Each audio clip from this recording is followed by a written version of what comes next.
Hello, humans! Today is June 29th, Sunday, 2014, around, my watch is not on, oh yeah, look at my tan line.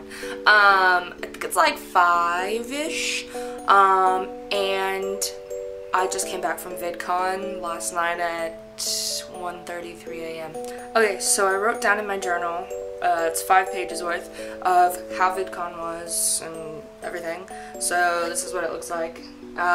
And I'm just gonna read it to you so you guys get my input, and yeah, okay.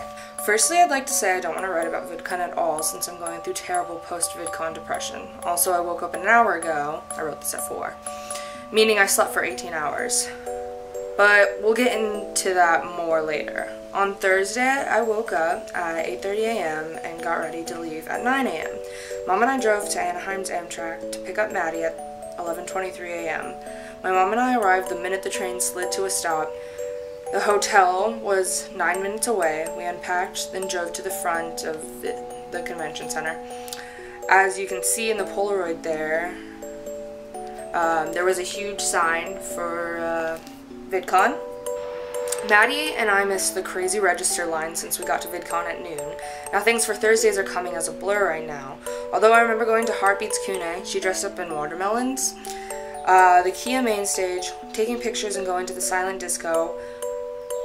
We went to the hotel, ate at Joe's Crab Shack, lame and expensive. Then Maddie and I went swimming probably around 10 p.m. and we sat and vented about life until 12:30 a.m. We went to bed soon after, and I didn't fall asleep until 2.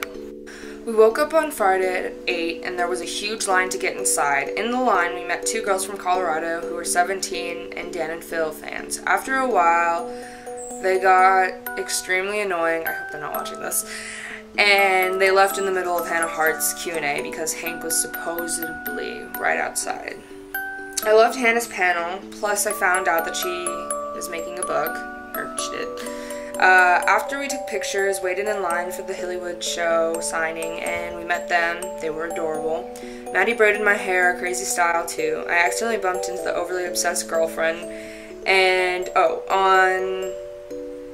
while we were sitting down at one point, Luke Cutforth walked by us, and I was eating a Pop-Tart, and right when he walked by, I was like, "Do you want a Pop-Tart?"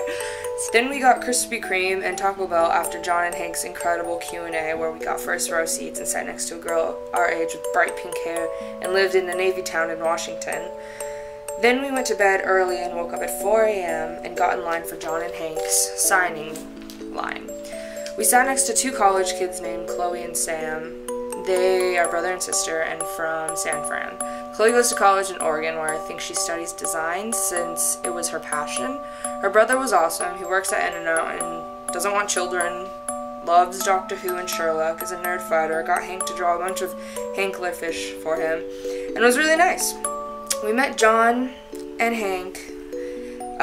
They signed my favorite Harry Potter book, and John liked my passion, which said "Science Bitch" from Breaking Bad, and he got my letters. After dying and crying over them, Maddie and I exhaustedly went to Charlie McDonald's Q&A, where we saw his new short film.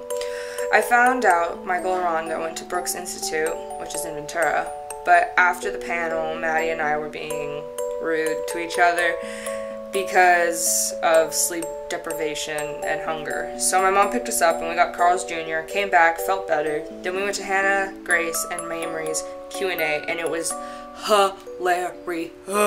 That ended around 4:30, so we went and took Polaroids for our keeping. Then at 5, we sat in line to see Fault. Chloe and Sam walked by us, and we let them cut so we could hang out and wait in line again. We played MASH, talked about TV shows and our experience with talking and meeting John and Hank, which is why when I was describing them, that's when I got the information from. Anyway, then we got our seats to watch Fault.